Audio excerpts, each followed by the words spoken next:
രൂപതകളിലൂടെ പ്രോഗ്രാമിന്റെ ഇന്നത്തെ എപ്പിസോഡിലേക്ക് എല്ലാ പ്രേക്ഷകർക്കും ഹൃദ്യമായ സ്വാഗതം. ഇന്ന് നമ്മൾ തിരിച്ചറിയുന്നത് റോമൻ കത്തോലിക്ക സഭയിലെ കോട്ടപ്പുറം രൂപതയുടെ ചരിത്രവിശേഷങ്ങളാണ്. 1987 ജൂലൈ 3 അന്ന് പോപ്പായിരുന്ന ജോൺ പോൾ രണ്ടാമന്റെ പ്രത്യേക ഉത്തരവ് പ്രകാരമാണ് ഈ രൂപത സ്ഥാപിതമാകുന്നത്. Right reverend doctor Francis Kallarakkal പിതാവായിരുന്നു കോട്ടപ്പുറം രൂപതയുടെ ആദ്യത്തെ മെത്രാൻ. കോട്ടപ്പുറം രൂപതയുടെ കൂടുതൽ ചരിത്രവും വിശേഷങ്ങളും പ്രവർത്തനങ്ങളും രൂപതാ മെത്രാൻ റൈറ്റ് റവറൻ ഡോക്ടർ അംബ്രോസ് പുത്തൻവീട്ടിൽ പിതാവിൻ്റെയും മറ്റു വൈദികരുടെയും വാക്കുകളിലൂടെ നമുക്ക് തിരിച്ചറിയാം.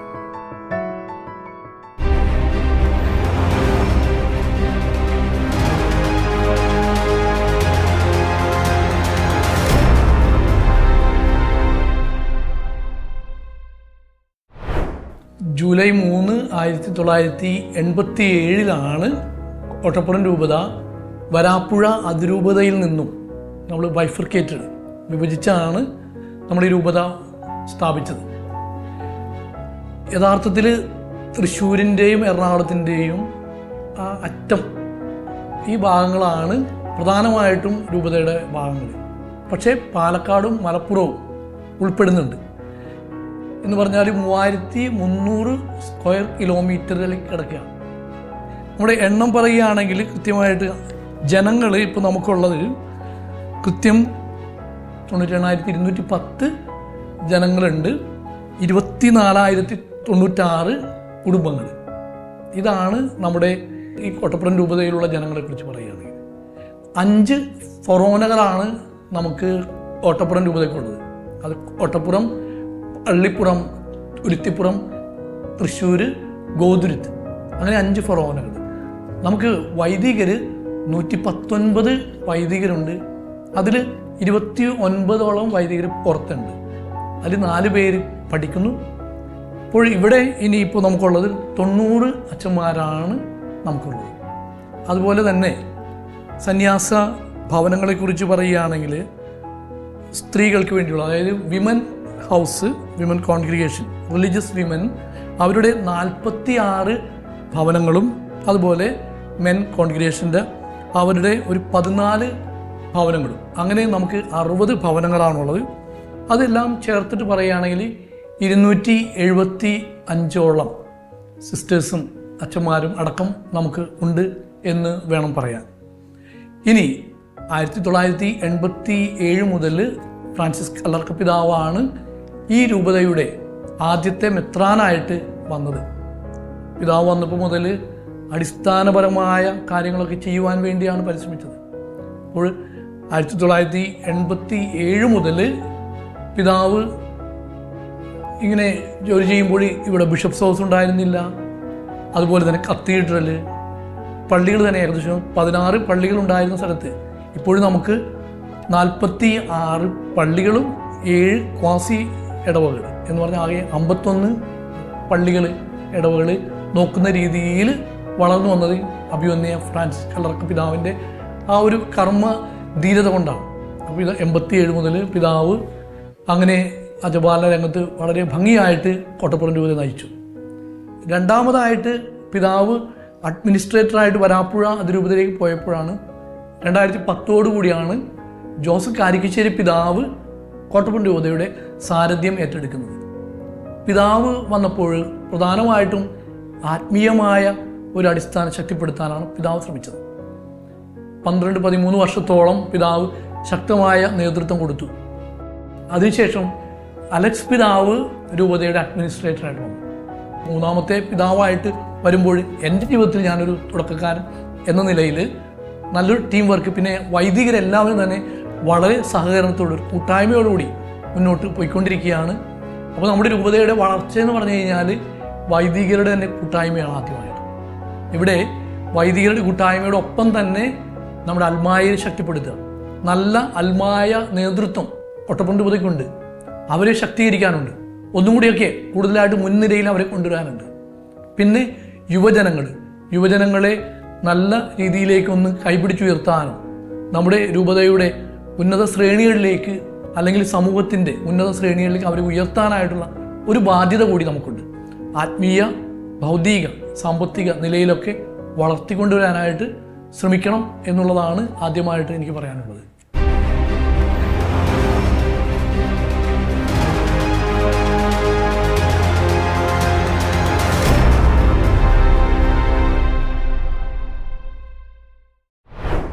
കോട്ടപ്പുറം ഭാരത സഭയുടെ പിള്ളത്തൊട്ടിലാണ്. കോട്ടപ്പുറം എന്ന് പറയുന്നത് തന്നെ കൊടുങ്ങല്ലൂരാണ്. കാരണം കൊടുങ്ങല്ലൂരിൻ്റെ തെക്കേ അറ്റത്ത് പോർച്ചുഗീസുകാർ അവരുടെ എമ്മാനുവൽ രാജാവിൻ്റെ നാമധേയത്തിൽ ഒരു കോട്ട കെട്ടിയപ്പോൾ ആ കോട്ടയുടെ പുറത്തുള്ള സ്ഥലമാണ് കോട്ടപ്പുറം എന്ന് അറിയപ്പെട്ടത്. അതുകൊണ്ട് തന്നെ കോട്ടപ്പുറം രൂപത എന്ന് പറയുമ്പോൾ കൊടുങ്ങല്ലൂരിലുള്ള കോട്ടപ്പുറം രൂപതയാണ്. കാരണം ഒരുപാട് കോട്ടപ്പുറം ഉണ്ട്. അപ്പോൾ കോട്ടപ്പുറം എന്ന് പറയുന്നത് പുരാതന നഗരിയായ കൊടുങ്ങല്ലൂരിൻ്റെ ഭാഗം തന്നെയാണ് എന്നാണ് ഞാൻ പറഞ്ഞു വന്നത്. നമുക്കറിയാം, ഭാരതത്തിൻ്റെ അപ്പോസ്തലൻ ആയ വിശുദ്ധ തോമസ് ലീഹ അദ്ദേഹം കപ്പലിറങ്ങിയത് ഇന്ന് കോട്ടപ്പുറം രൂപതയുടെ ഭാഗമായ ചെട്ടിക്കാട് തീർത്ഥാടന കേന്ദ്രത്തിൻ്റെയൊക്കെ ഭാഗമായ മാല്യങ്കരയിലാണ്. നമ്മൾ റമ്പാൻ പാട്ടിലൊക്കെ വായിക്കുന്നുണ്ട്, അറേബ്യയിൽ കപ്പൽ കയറി മാല്യങ്കരയിൽ വന്നെത്തിയത് എന്നുള്ള വിധത്തിൽ. അതായത് മുസ്ലിസ് നഗരിയായ കൊടുങ്ങല്ലൂരിലെ മാല്യങ്കരയിലാണ് ഭാരതത്തിൻ്റെ അപ്പോസ്തലനായ വിശുദ്ധ തോമസ് ലീഹ കപ്പലിറങ്ങിയത് എന്നത് തന്നെയാണ്. അതുപോലെ തന്നെ ഒരുപാട് ചരിത്രം ഈ കോട്ടപ്പുറത്തിന് പറയാനുണ്ട്. കാരണം അതിനുശേഷമുണ്ടായ പേർഷ്യയിൽ നിന്നുള്ള കുടിയേറ്റം, കാനായിത്തോമൻ്റെ കുടിയേറ്റം, കാനായിത്തോമയും അതുപോലെ തന്നെ ജോസഫ് എന്ന് പറയുന്ന മെത്രാനും കുറെ വൈദികരും 72 കുടുംബങ്ങളുമെല്ലാം കുടിയേറിയത് കോട്ടയിലേക്കാണ്. അതായത് കോട്ടപ്പുറത്ത് ഉള്ള കോട്ട, ഇന്നും അതറിയപ്പെടുന്നത് കോട്ട തന്നെയാണ്. പോർച്ചുഗീസുകാരുടെ കോട്ടയുണ്ടായിരുന്ന സ്ഥലം. പോർച്ചുഗീസുകാരുടെ കാലത്ത് ഇവിടെ ഉണ്ടായിരുന്ന പേർഷ്യയിൽ നിന്നുള്ള മെത്രാൻ അബുന ജേക്കബ്, ബിഷപ്പ് ജേക്കബ് ആയിരുന്നു. അതിനു മുമ്പ് അബ്രാഹം മെത്രാനും തൻ്റെ തലസ്ഥാനമായി സ്വീകരിച്ചിരുന്നത് ഈ കൊടുങ്ങല്ലൂരിനെ, കോട്ടപ്പുറത്തെ തന്നെ ആയിരുന്നു എന്നാണ് ചരിത്രം പറയുന്നത്. അതുപോലെ തന്നെ 1541 വിൻസെന്റ് ഡി ലാഗോസ് എന്ന് പറയുന്ന ഫ്രാൻസിസ്കൻ മിഷണറി ഇവിടെയുള്ള മാർത്തോമ ക്രിസ്ത്യാനികളുടെ മക്കൾക്ക് വേണ്ടി ഒരു സെമിനാരി പണിതതായി പറയുന്നുണ്ട്, സെയിന്റ് ജെയിംസ് സെമിനാരി. അത് ഇന്നത്തെ കോട്ടപ്പുറം കോട്ടയിലായിരുന്നു എന്ന് പറയുന്നു. അപ്പോൾ ആ സെയിന്റ് ജെയിംസ് സെമിനാരിയിൽ 100-ലധികം വൈദിക വിദ്യാർത്ഥികൾ രൂപീകരണം സ്വീകരിച്ചു എന്ന് പറയുന്നത് വിശുദ്ധനായ ഫ്രാൻസിസ് സേവ്യറാണ്. കാരണം അദ്ദേഹം 3 തവണ ഈ കൊടുങ്ങല്ലൂർ കോട്ടപ്പുറം സന്ദർശിച്ചതിനെ കുറിച്ച് പറയുന്നു. കാരണം വിൻസെന്റ് ലാഗോസ് എന്ന് പറയുന്ന ഫ്രാൻസിസ്കൻ മിഷണറിയുമായി, അവിടുത്തെ റെക്ടറായിരുന്ന അദ്ദേഹവുമായി വളരെ അഭേദ്യമായ ബന്ധമുണ്ടായിരുന്നത് കൊണ്ട് തന്നെ അദ്ദേഹം കൊച്ചിയിലെത്തിയ അവസരത്തിൽ, പ്രത്യേകിച്ച് കൊച്ചിയിൽ 11 തവണ അദ്ദേഹം എത്തിയതായി പറയുന്നുണ്ട് ഫ്രാൻസിസ് സേവ്യർ. അദ്ദേഹത്തിന്റെ യാത്രയിൽ 3 തവണ അദ്ദേഹം കൊടുങ്ങല്ലൂരിൽ കോട്ടപ്പുറത്ത് എത്തി സെയിന്റ് ജെയിംസ് സെമിനാരി സന്ദർശിച്ചതിനെ കുറിച്ചെല്ലാം നാം മനസ്സിലാക്കുന്നുണ്ട്. 2 പള്ളികളെ കുറിച്ച് അദ്ദേഹം പറയുന്നുണ്ട്. അതായത് കോട്ടയിൽ ഉണ്ടായിരുന്ന സെയിന്റ് ജെയിംസ് പള്ളിയും അതുപോലെ തന്നെ മറ്റൊരു സെയിന്റ് തോമസ് പള്ളിയും. അത് കത്തീഡ്രൽ, ഇന്നത്തെ കത്തീഡ്രൽ സ്ഥിതി ചെയ്യുന്ന സ്ഥലത്തായിരുന്നു എന്നൊക്കെയാണ് പറയപ്പെടുന്നത്. കാരണം ഈ സെയിന്റ് തോമസ് പള്ളി പിന്നീട് ചരിത്രം വായിക്കുമ്പോഴേ, കത്തീഡ്രലിന്റെ ചരിത്രം വായിക്കുമ്പോൾ മനസ്സിലാവുന്നുണ്ട്, പ്രത്യേകിച്ച് സ്പെയിനിൽ നിന്ന് വന്ന കർമ്മലീത്ത മിഷണറിമാർ അവിടെ നിന്ന് പുറപ്പെടുമ്പോൾ വിശുദ്ധ മിഖായേൽ മാലാഖയുടെ നാമധേയത്തിലുള്ള കപ്പലിലാണ് പുറപ്പെട്ടത്. കാരണം നാവികരുടെ മധ്യസ്ഥ വിശുദ്ധ മിഖായേലാണ്. അവർ അവിടെ നിന്ന് പുറപ്പെടുമ്പോൾ അവർ പറഞ്ഞു, ഞങ്ങൾ സുരക്ഷിതമായി മലബാറിന്റെ തീരത്തെത്തിയാൽ അവിടെ ഒരു പള്ളി പണിയാം മിഖായേൽ മാലാഖയുടെ നാമധേയത്തിൽ. അങ്ങനെ അവരിവിടെ കടന്നു വരികയും കപ്പലിറങ്ങുകയും ചെയ്യുന്ന സാഹചര്യത്തിൽ ഇവിടെ ഉണ്ടായിരുന്ന വിശുദ്ധ തോമസ് ലീഹയുടെ ജീർണാവസ്ഥയിൽ ഉണ്ടായിരുന്ന ദേവാലയം പുതുക്കി പണിത് അത് വിശുദ്ധ മിഖായേൽ മാലാഖയുടെ നാമധേയത്തിൽ പ്രതിഷ്ഠിച്ചു എന്നാണ് കത്തീഡ്രലിന്റെ ഒരു ചരിത്രം പറയുന്നത്. അങ്ങനെയാണ് ഈ ദേവാലയം പിന്നീട് 1987 കോട്ടപ്പുറം രൂപത നിലവിൽ വരുമ്പോൾ കോട്ടപ്പുറം രൂപതയുടെ കത്തീഡ്രൽ ദേവാലയമായി മാറുന്നത്. പ്രത്യേകിച്ച് അവിഭക്ത വരാപ്പുഴ അതിരൂപത, അതിൻ്റെ വിശാലമായ പ്രദേശങ്ങൾ, അതിൻ്റെ കിഴക്കൻ വടക്കൻ മേഖലകൾ ഉൾച്ചേർത്തുകൊണ്ടൊരു രൂപത ഉണ്ടാക്കണമെന്ന് കേളന്തറ പിതാവ് ജോസഫ് കേളന്തറ പിതാവ് ആഗ്രഹിച്ചു. അതിനുള്ള പരിശ്രമങ്ങൾ നടത്തി. പക്ഷേ കോട്ടപ്പുറം രൂപത നിലവിൽ വരുന്നത് അദ്ദേഹത്തിന്റെ പിൻഗാമിയായി വന്ന കോട്ടപ്പുറം രൂപതയിൽ നിന്ന് തന്നെയുള്ള അഭിവന്യ കൊർണേലിയസ് ഇലഞ്ഞിക്കൽ പിതാവ് വരാപ്പുഴ ആർച്ച് ബിഷപ്പായിരുന്ന സന്ദർഭത്തിലാണ്. 1987 ജൂലൈ മാസം 3-ാം തീയതി ക്വേ ആപ്തിയൂസ് എന്ന് പറയുന്ന ബൂള വഴി കോട്ടപ്പുറം രൂപത രൂപീകൃതമായി. അന്നു തന്നെ കോട്ടപ്പുറം രൂപതയുടെ മെത്രാനായി മോൺസിഞ്ഞൂർ ഫ്രാൻസിസ് കല്ലറയ്ക്കലിനെ റൊമാനി എത്ത് പൊന്തിഫീച്ചിസ് എന്ന് പറയുന്ന അപ്പോസ്തോലിക രേഖയിലൂടെ നിയമിക്കുകയും ചെയ്തു. പിന്നീട് 1987 ഒക്ടോബർ 4-ാം തീയതി നിയുക്ത മെത്രാന്റെ നാമഹേതുക തിരുനാൾ ദിനത്തിൽ കോട്ടപ്പുറം രൂപത ഉദ്ഘാടനം ചെയ്യപ്പെടുകയും മോൺസിഞ്ഞൂർ ഫ്രാൻസിസ് കല്ലറയ്ക്കൽ കോട്ടപ്പുറം രൂപതയുടെ മെത്രാനായി അഭിഷിക്തനാകുകയും ചെയ്തു എന്നുള്ളതാണ് ചരിത്രം.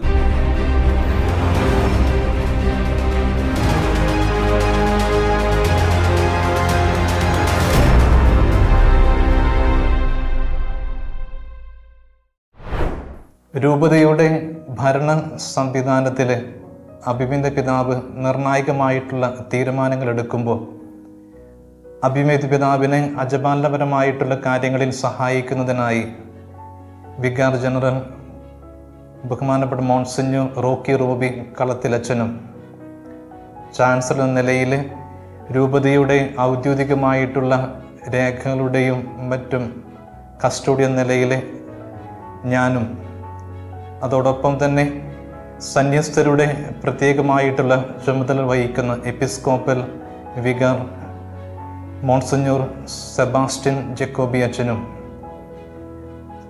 എക്ലസിയാസ്റ്റിക്കൽ ട്രൈബ്യൂണൽ ജുഡീഷ്യൽ വികാറായിട്ട് പ്രവർത്തിക്കുന്ന സ്നേഹബഹുമാനപ്പെട്ട ആന്റണി കുരിശിങ്കൽ അച്ഛനും രൂപതയുടെ സാമ്പത്തികമായിട്ടുള്ള കാര്യങ്ങളിൽ സഹായിക്കുന്ന ബഹുമാനപ്പെട്ട സെബാസ്റ്റ്യൻ ജോബി കാട്ടാശ്ശേരി അച്ഛനും അച്ഛനെ സഹായിക്കുന്ന അസിസ്റ്റന്റ് ഫിനാൻഷ്യൽ അഡ്മിനിസ്ട്രേറ്റർ ബഹുമാനപ്പെട്ട ജോസ് ഒളാട്ടൂർ അച്ഛനും പിതാവിൻ്റെ ഔദ്യോഗികമായിട്ടുള്ള അപ്പോയിൻമെൻറ്റും മറ്റു കാര്യങ്ങളുമെല്ലാം ക്രമീകരിക്കുന്ന സെക്രട്ടറി അച്ഛനും ഇവരെല്ലാം ചേരുന്നതാണ് കുരിയയിലെ പ്രധാനപ്പെട്ട പ്രവർത്തനങ്ങളിൽ പങ്കാളികളായിട്ട് മാറുന്നത്. അതോടൊപ്പം അജപാലനമായ കാര്യങ്ങളിൽ തീരുമാനങ്ങൾ എടുക്കുന്നതിന് പിതാവിനെ സഹായിക്കുന്നതിനായി രൂപതയിലെ 12 വൈദികരടങ്ങുന്ന കൺസൾട്ടേഴ്സ് ബോഡിയും വൈദികരുടെ പ്രീസ് സെനറ്റും അതോടൊപ്പം രൂപതയിലെ വൈദിക ആത്മായ സന്യസ്ത പ്രതിനിധികളടങ്ങുന്ന പാസ്റ്റർ കൗൺസിൽ അംഗങ്ങളും ഇവരെല്ലാവരും തന്നെ രൂപതയുടെ മുന്നോട്ടുള്ള പ്രവർത്തനങ്ങളിൽ അജപാലനപരമായും മറ്റെല്ലാ മേഖലകളിലും അഭിമന്യ പിതാവിനെ സഹായിക്കാനായിട്ട് പിതാവിനോടൊപ്പം നിൽക്കുന്നവരാണ്. രൂപതയിലെ കുടുംബ യൂണിറ്റുകൾ ഏകദേശം 667 കുടുംബ യൂണിറ്റുകളാണ് രൂപതയിലുള്ളത്. ഈ ഓരോ കുടുംബ യൂണിറ്റുകളിലും 5 ഭാരവാഹികളും അവർക്കൊപ്പം പ്രവർത്തിക്കുന്ന 6 വിവിധ ശുശ്രൂഷ സമിതികളുമാണുള്ളത്. അജപാലനം, യുവജനം, വിദ്യാഭ്യാസം, സാമൂഹികം, കുടുംബ പ്രേഷിതത്വം, ആത്മായം, ഇങ്ങനെയാണ് 6 ശുശ്രൂഷ സമിതികൾ പ്രവർത്തിക്കുന്നത്. ഈ എല്ലാ ശുശ്രൂഷ സമിതികൾക്കും രൂപത തലത്തിൽ അതിൻ്റെ ഡയറക്ടേഴ്സ് ഉണ്ട്. അതോടൊപ്പം തന്നെ രൂപതയിലെ 35ഓളം വരുന്ന കമ്മീഷനുകളും അതോടൊപ്പം ചേർന്ന് പ്രവർത്തിക്കുന്ന വിവിധ സംഘടനകളും എല്ലാം തന്നെ ഈ 6 ശുശ്രൂഷ സമിതികൾക്ക് കീഴിൽ വരുന്നതാണ്. അങ്ങനെ രൂപതയുടെ എല്ലാ മേഖലകളിലും അതിൻ്റെ വളർച്ചയും അതിൻ്റെ നേതൃത്വവും ആ ഒരുമയും കൂട്ടായ്മയും എല്ലാം കൊണ്ടുവരുവാൻ ഈ ശുശ്രൂഷ സമിതികളും കുടുംബ യൂണിറ്റ് സംവിധാനങ്ങളും എല്ലാം രൂപതയെ ഏറെ സഹായിക്കുന്നുണ്ട്.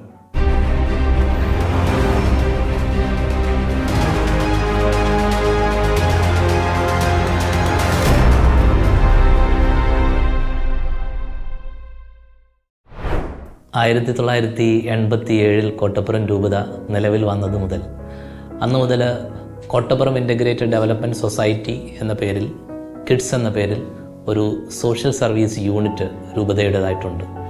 അന്നു മുതൽ ബഹുമുഖ പ്രവർത്തനങ്ങളാണ് കിഡ്സുമായി ബന്ധപ്പെട്ട് ഈ രൂപതയിൽ നടത്തിക്കൊണ്ടിരിക്കുന്നത്. നമുക്കറിയാം, ഇതൊരു കടലോര മേഖലയാണ്. അതോടൊപ്പം മത്സ്യത്തൊഴിലാളികളും നിർമ്മാണ തൊഴിലാളികളൊക്കെ ഉൾക്കൊള്ളുന്നൊരു പ്രദേശമാണ്.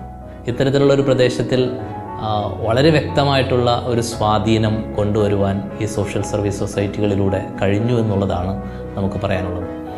ഇന്ന് നമുക്ക് ഏകദേശം 400ഓളം SHGകളിലായി സ്ത്രീകൾക്ക് വേണ്ടി സെൽഫ് ഹെൽപ്പ് ഗ്രൂപ്പുകൾ തുടങ്ങി അവർക്ക് സ്വയം സംരംഭങ്ങൾ ചെയ്യുന്നതിനുള്ള സംവിധാനങ്ങൾ ഉൾക്കൊള്ളിച്ച് അങ്ങനെ 7000ഓളം സ്ത്രീകളുടെ ഒരു വലിയ ശൃംഖലയുണ്ട്. കൂടാതെ കുട്ടികളുടെ ഗ്രൂപ്പുകൾ, പൂമുട്ടുകൾ എന്ന് പറഞ്ഞ് അവരുടെ ബഹുമുഖങ്ങളായിട്ടുള്ള കഴിവുകളെ വളർത്തുന്നതിനും അവരെ സ്വയം പര്യാപ്തരാക്കുന്നതിനും വേണ്ടിയിട്ടുള്ള പ്രവർത്തനങ്ങൾ, ഊന്നിക്കൊണ്ടുള്ള പ്രവർത്തനങ്ങൾ നടത്തിക്കൊണ്ടുവരുന്നതിന് വേണ്ടിയിട്ടുള്ള പൂമുട്ടുകളുണ്ട്. അതിൽ ഏകദേശം 3500ഓളം കുട്ടികളുണ്ട്. ഭിന്നശേഷിക്കാർക്ക് വേണ്ടിയിട്ടുള്ള പ്രവർത്തനങ്ങൾ, അവരെ മുഖ്യധാരയിലേക്ക് കൈപിടിച്ചുയർത്തുക എന്നുള്ള വലിയ ലക്ഷ്യമായിട്ട് അവർക്ക് വേണ്ടിയിട്ടുള്ള യൂണിറ്റുകൾ നമുക്കുണ്ട്. ഏകദേശം 600 ഭിന്നശേഷിക്കാരെ നമ്മൾ സപ്പോർട്ട് ചെയ്യുന്നുണ്ട്. അതിൽ 25 പേര് എല്ലാ ദിവസവും കിഡ്സിൽ വന്ന് വർക്ക് ചെയ്യുന്നവർ കൂടിയാണ്, തഴപ്പായ കുളവാഴ മേഖലകളിലൊക്കെ, അതുകൊണ്ടുള്ള മൂല്യവർദ്ധിത ഉൽപ്പന്നങ്ങൾ ഉണ്ടാക്കുന്ന മേഖലയിൽ. കൂടാതെ പ്രായമുള്ളവർക്ക് വേണ്ടിയിട്ട് നമ്മൾ ഓരോ ഇടവകളെ ബേസ് ചെയ്തും മറ്റു സംവിധാനങ്ങളിലും, കിഡ്സ് എന്ന് പറയുന്ന ഒരു സ്ഥാപനം തീർച്ചയായിട്ടും പ്രവർത്തിക്കുന്നത് ഈ പ്രദേശത്തുള്ള ആളുകൾക്ക് വേണ്ടിയാണ്, നാനാജാതി മതസ്ഥരായിട്ടുള്ള ആളുകൾക്ക് വേണ്ടി തന്നെയാണ്. അതുകൊണ്ട് ദേവാലയങ്ങളിലും അതോടൊപ്പം മറ്റ് സംവിധാനങ്ങളിലും പ്രായമുള്ളവർക്ക് വേണ്ടിയിട്ടുള്ള സംവിധാനങ്ങളും നമ്മൾ ചെയ്തുകൊണ്ടിരിക്കുകയാണ്. കൂടാതെ ട്രൈബൽ ഏരിയയിലുള്ള ഷോളയാർ മുതലായിട്ടുള്ള ഏരിയയിലുള്ള ട്രൈബൽ ഏരിയയിലുള്ളവർക്ക് വേണ്ടിയിട്ടും നമ്മുടേതായിട്ടുള്ള പ്രവർത്തനങ്ങൾ നടത്തുന്നു. അങ്ങനെ യൂത്തിന് വേണ്ടിയിട്ട് സ്കിൽ ട്രെയിനിങ്, ഗവൺമെൻറ് പദ്ധതികളുമായിട്ട് ചേർന്ന് കുടുംബശ്രീ, അതുപോലെ ഹാൻഡിക്രാഫ്റ്റ് ഡിപ്പാർട്ട്മെൻറ്റ് ഇവരൊക്കെ ആയിട്ട് ചേർന്നിട്ടുള്ള സ്കിൽ ട്രെയിനിങ്ങുകൾ, മൈക്രോ എൻ്റർപ്രൈസസ് ഡിപ്പാർട്ട്മെൻറ്റിലൂടെ ഇവർക്ക് ലോണുകൾ കൊടുത്ത് സംരംഭങ്ങൾ ചെയ്യുന്നവരാക്കി മാറ്റിയെടുക്കുക, ജോലി കൊടുക്കുന്ന സംവിധാനങ്ങൾ തുടങ്ങുക. അതിൻ്റെ ഭാഗമായിട്ട് നമ്മൾ ടാമറിൻ്റെ പ്രോസസ്സിംഗ് യൂണിറ്റ്, അതിൽ ഏകദേശം 45ഓളം സ്ത്രീകൾ ജോലി ചെയ്യുന്നു. പാക്കിംഗ് യൂണിറ്റ്, അതിലേകദേശം 25 സ്ത്രീകൾ വർക്ക് ചെയ്യുന്നു. ടൈലറിംഗ് യൂണിറ്റ്, അതിലേകദേശം 65 സ്ത്രീകൾ വർക്ക് ചെയ്യുന്നു. അതുപോലെ കുളവാഴ തഴപ്പായ കൊണ്ടുള്ള പ്രോഡക്റ്റുകൾ ഉണ്ടാക്കുന്ന സംവിധാനം, നാച്ചുറൽ എൻവയൺമെൻറ്റിനെ സപ്പോർട്ട് ചെയ്യുക. ഇന്ത്യയിൽ തന്നെ ആദ്യമായിട്ടുള്ള ഒരു craft based resource centre ministry of ടെക്സ്റ്റൈൽസിൻ്റെ കീഴിൽ കിട്ടിയിരിക്കുന്നത് കിഡ്സിനാണ്, നമ്മുടെ സാമൂഹ്യ പ്രവർത്തനത്തിനാണ്. അപ്പോൾ അതുമായിട്ട് ബന്ധപ്പെട്ട പ്രവർത്തനങ്ങൾ ഏകദേശം 150ഓളം സ്ത്രീകൾ വർക്ക് ചെയ്യുന്നുണ്ട്. അപ്പോൾ ഇങ്ങനെ ജോലി കൊടുക്കുന്ന മേഖലകളിലും സംരംഭങ്ങൾ ചെയ്യുന്ന മേഖലകളിലും അവർ സുസ്ഥിര വരുമാനം ഉണ്ടാക്കുന്ന മേഖലകളിലും കിഡ്സ് പ്രവർത്തിക്കുകയാണ്.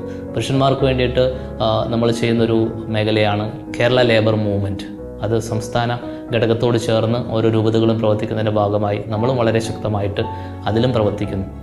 ആതുര സേവന രംഗം എടുത്തു കഴിഞ്ഞാൽ രൂപതയ്ക്ക് വളരെ പ്രധാനപ്പെട്ട ഒരു ഹോസ്പിറ്റലാണ് ഡോൺ ബോസ്കോ ഹോസ്പിറ്റൽ. 1995 ഹോസ്പിറ്റൽ നിലവിൽ വന്നു. അന്നു മുതൽ ഇന്ന് വരെ വളരെ സ്തുത്യർഹമായ സേവനമാണ് ആതുര സേവന രംഗത്ത് രൂപത പ്രവർത്തിച്ചുകൊണ്ടിരിക്കുന്നത്. ഏകദേശം 35ഓളം ഡോക്ടർമാരവിടെ പ്രവർത്തിക്കുന്നു, 20ഓളം ഡിപ്പാർട്ട്മെൻറ്റുകളിലായി. ആദ്യമൊക്കെ ഈ കായലോര മേഖല, കടലോര മേഖല, അതുപോലെ നിർമ്മാണ തൊഴിലാളികൾ, മത്സ്യത്തൊഴിലാളികൾ ഇവരെ കൂന്നിയിട്ട് അവർക്ക് വേണ്ടിയിട്ടുള്ള ഉപകാരങ്ങൾ ചെയ്തു കൊടുക്കുന്ന സംവിധാനമായിട്ട് ഒരു ക്ലിനിക്കായിട്ട് തുടങ്ങിയത് ഇന്നൊരു മൾട്ടി ഡിസിപ്ലിനറി സംവിധാനമായിട്ട്, മൾട്ടി സ്പെഷ്യാലിറ്റി ഹോസ്പിറ്റലായിട്ട് മാറി. അതുകൂടാതെ ജീവകാരുണ്യ പ്രവർത്തനങ്ങളുമായി ബന്ധപ്പെട്ട മേഖലയിൽ ജീവ എന്ന് പറയുന്ന ഒരു പാലിയേറ്റീവ് കെയർ യൂണിറ്റ് 20 കുടുംബങ്ങളെ ഈ ഹോസ്പിറ്റലിൻ്റെ നേതൃത്വത്തിൽ ദത്തെടുത്തുകൊണ്ട് അവർക്ക് വേണ്ടിയുള്ള സംവിധാനങ്ങൾ ചെയ്യുന്നു. പാലിയേറ്റീവ് കിടപ്പ് രോഗികൾ, അതുകൂടാതെ സൗജന്യമായ ഡയാലിസിസ് സെൻ്ററുണ്ട്, അതിൽ പലർക്കും സൗജന്യമായി ഡയാലിസിസ് ചെയ്തു കൊടുക്കുന്നു. കൂടാതെ 4ാമത്തെ കുട്ടി ജനിക്കുകയാണെങ്കിൽ അത് കംപ്ലീറ്റ് ഫ്രീ ആയിട്ട് ചെയ്യുന്ന സംവിധാനം കൊടുക്കുന്നു. അപ്പോൾ ഇത്തരത്തിലുള്ള ഒരുപാട് ജീവകാരുണ്യ പ്രവർത്തനങ്ങൾ ഈ ഹോസ്പിറ്റലിലൂടെയും നമ്മൾ ചെയ്യുന്നു. അതോടെ നല്ല സുരക്ഷയുള്ള ട്രീറ്റ്മെൻറ്റും നമ്മൾ ഉറപ്പുവരുത്തുകയാണ്. കൂടാതെ എനിക്ക് തോന്നുന്നു ഇന്ത്യയിലെ ആകമാനമുള്ള സോഷ്യൽ സർവീസ് സൊസൈറ്റികൾ എടുത്താൽ ഇന്ന് കോട്ടപ്പുറം രൂപതയുടെ സോഷ്യൽ സർവീസ് സൊസൈറ്റിയിലാണ് ക്യാൻസർ രോഗികളുടെ ബ്രസ്റ്റ് ക്യാൻസർ സ്ക്രീൻ ചെയ്യുന്നതിനുള്ള മൊബൈൽ മാമോഗ്രാം യൂണിറ്റ് ഉള്ളത്. അത് ആളുകളുടെ അടുത്ത് പോയി സ്ക്രീൻ ചെയ്യുന്ന ഒരു സംവിധാനം ഇന്ന് കാരിത്താസ് ഹോസ്പിറ്റലും അതുകൂടാതെ ഡോൺ ബോസ്കോ ഹോസ്പിറ്റലും കിഡ്സും തിരുവനന്തപുരത്തെ സ്വസ്തി ഫൗണ്ടേഷനും ചേർന്ന് 6 ജില്ലകളിൽ അതിൻ്റെ പ്രവർത്തനങ്ങൾ വ്യാപിപ്പിച്ചിരിക്കുകയാണ്. അപ്പോൾ അത്തരത്തിൽ ബഹുമുഖങ്ങളായിട്ടുള്ള പ്രവർത്തനങ്ങളാണ്. അതുപോലെ വിൻസെൻ്റ് ഡി പോളുമായിട്ടുള്ള പ്രവർത്തനങ്ങളിൽ വളരെയധികം ജീവകാരുണ്യ പ്രവർത്തനങ്ങൾ ചെയ്യുന്നു. പ്രളയം വന്നപ്പോൾ, കോവിഡ് വന്നപ്പോൾ നമ്മുടെ ഈ നാട്ടിൽ ഒരുപാട് പേർക്ക് വീടുകൾ വെച്ച് കൊടുക്കാൻ, അതുപോലെ സഹായങ്ങൾ ചെയ്തു കൊടുക്കാൻ, അത്യാവശ്യമുള്ള വസ്തുക്കൾ എത്തിച്ചു കൊടുക്കാൻ ഏകദേശം എല്ലാ ഭവനങ്ങളിലും കയറി ഇറങ്ങി നമുക്കത് ചെയ്യാൻ കഴിഞ്ഞു എന്നുള്ളതാണ്. അത്തരത്തിൽ വളരെ സുന്ദരമായിട്ടാണ് നമ്മുടെ പ്രവർത്തനങ്ങൾ പോയിക്കൊണ്ടിരിക്കുന്നത്.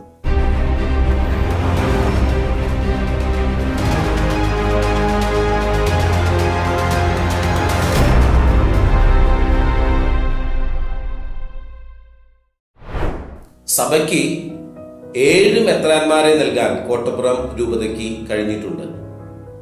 വരാപ്പുഴ അതിരൂപതയുടെ മുൻ മെത്രാപ്പോലിത്ത അഭിവന്യ ഡാനിയേൽ അച്ചാരുപറമ്പിൽ പിതാവും, വരാപ്പുഴയുടെ മുൻ മെത്രാപ്പോലിത്തയായിരുന്ന അഭിവന്യ കൊർണേലിയൂസ് ഇലഞ്ഞിക്കൽ പിതാവും, തിരുവനന്തപുരം രൂപത മെത്രാനായിരുന്ന അഭിവന്യ ജേക്കബ് അച്ചാരുപറമ്പിൽ പിതാവും, കോട്ടപ്പുറം രൂപതയെ അതിൻ്റെ ആദ്യ കാലഘട്ടത്തിൽ നയിച്ച അഭിവന്യ ഫ്രാൻസിസ് കല്ലറയ്ക്കൽ പിതാവും, ഇന്ന് KRLCCയുടെ പ്രസിഡന്റും കോഴിക്കോട് രൂപതാധ്യക്ഷനുമായ അഭിവന്യ വർഗീസ് ചക്കാലക്കൽ പിതാവും, അതുപോലെ ഗ്വാളിയർ രൂപതയുടെ മുൻ മെത്രാൻ അഭിവന്യ ജോസഫ് കൈതത്തറ പിതാവും, ഇപ്പോൾ ഇതാ കോട്ടപ്പുറം രൂപതയുടെ ഇപ്പോഴത്തെ മെത്രാൻ അഭിവന്യ അംബ്രോസ് പുത്തൻ വീട്ടിൽ പിതാവുമെല്ലാം കോട്ടപ്പുറം രൂപതയുടെ അഭിമാന വാചനങ്ങളാണ്.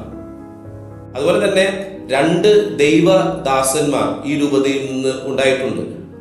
ഒന്ന് പുണ്യശ്ലോകനായ ദൈവദാസൻ തിയോഫിൻ കപ്പൂച്ചിൻ, അതുപോലെ തന്നെ പുണ്യശ്ലോകനായ ദൈവദാസൻ തിയോഫിലസ് പാണ്ടിപ്പിള്ളി. തിയോഫിൻ കപ്പൂച്ചിനച്ചൻ കത്തീഡ്രൽ ഇടവകാംഗം ആയിരുന്നു.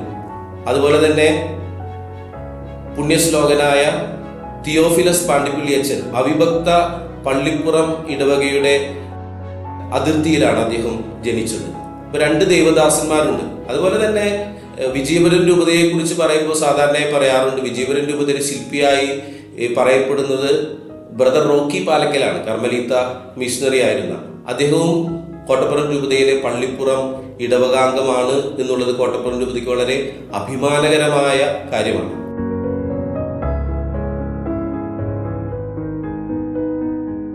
റോമൻ കത്തോലിക്ക സഭയിലെ കോട്ടപ്പുറം രൂപതയുടെ ചരിത്രവിശേഷങ്ങളാണ് നമ്മൾ ഇതുവരെ തിരിച്ചറിഞ്ഞത്. ഈ എപ്പിസോഡ് ഇവിടെ പൂർണ്ണമാകുന്നു. അടുത്തയാഴ്ച ഇതേ ദിവസം ഇതേ സമയം മറ്റൊരു രൂപതയുടെ വിശേഷവുമായി വീണ്ടും കണ്ടുമുട്ടാം. അതുവരെ നമസ്കാരം.